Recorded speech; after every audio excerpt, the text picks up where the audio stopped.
গাখীৰততো অলপ মানুহে পানী ঢালি খায় গৌৰৱ গগৈৰ পাকিস্তানী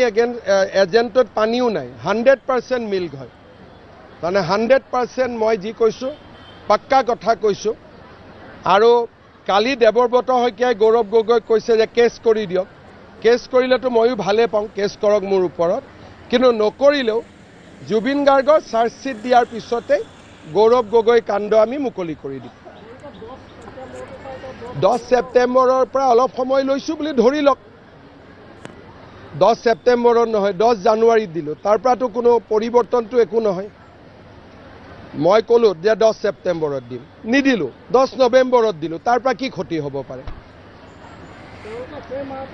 তেওঁলোকৰ কাৰণে যদি শত্ৰুপক্ষই যদি 10 তাৰিখে বিচাৰে মই 10ত কিয় দিম কওকচোন তেতিয়া মই 11ত দিম না শত্ৰুৱে যি বিচাৰে তাৰ পৰাতো মই মিনিট হ'লেও বেলেগ কৰি দিম কি কয়